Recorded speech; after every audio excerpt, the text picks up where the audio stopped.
Minimalists.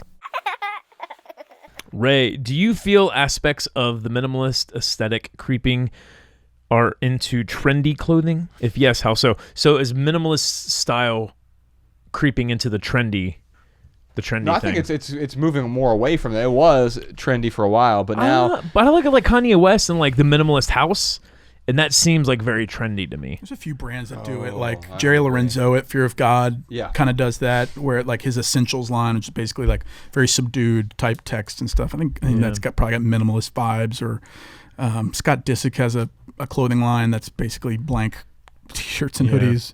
I mean, I think that those things are a bit more timeless in the sense, like you're right, like James Dean, for example, you drop him back in the 1300s, like he's gonna look weird, but yeah, for the last for the last 50 years and the next 50 years, like it's going to be in style. So I think that in the sense of trendy being something that's ephemeral, it's less ephemeral. Minimalist style is less ephemeral, but I think that it certainly can be trendy. Right, but what I'm saying is that many of the trendy things that you feature on your account, for example, they have, at least, especially within the last 2 years or so, have really moved away from a minimalist aesthetic and toward a more, there's retro aspects of the sort of the chaos of the 90s that's in them, and then there's also something new that's there as well.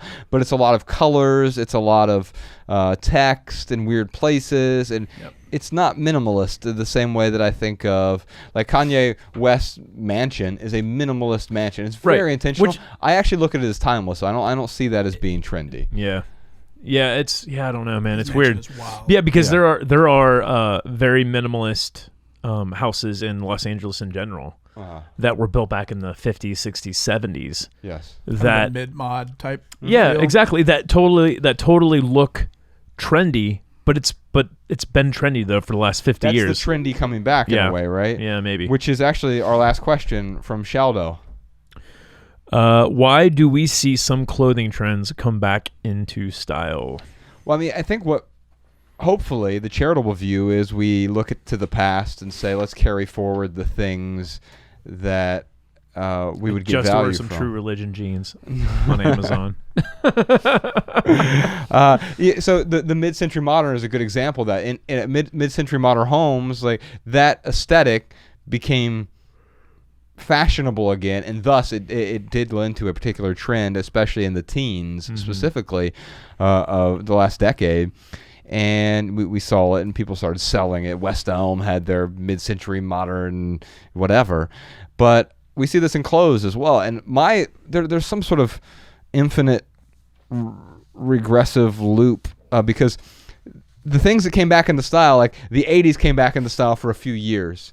And then it was portions of the 80s, and then the 90s, and then like it was recursive because then it would go back and be elements from 83 and then 92, and like it became attenuated each time, so that like Tommy Hilfiger came back into style for 6 months. Yeah.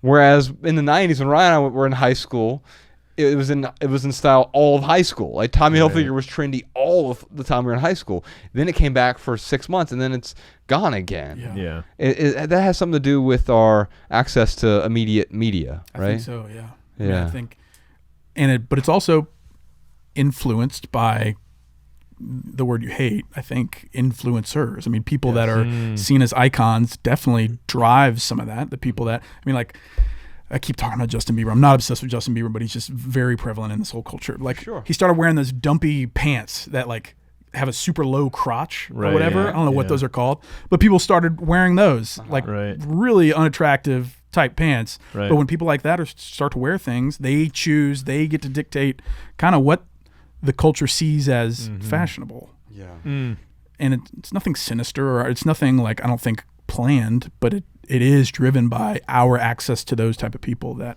have a ton of reach. Well, also, and we look at those people as, you know, cool people for whatever reason, and this is what was different from the James Deans or the Malcolm X or whomever was cool back in the day.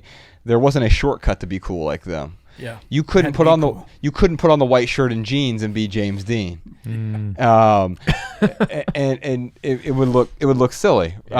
And now people feel as though they can put on the Drew shirt and look like Justin Bieber, right? And I think about that as like, I get why we say some of these people are cool, but the coolest people I know are people like Leo Babauta. You saw him; he was in our first documentary. He has 6 kids, and he's like an ultra minimalist. He makes Ryan and me look silly, right? He's got one shirt for each kid. He's a minimalist with condoms for sure. Wow. But yeah, and so, but he's like literally one of the coolest people I know. I couldn't tell you a single brand that he wears, but he sort of embodies cool, and it doesn't matter to me what he wears.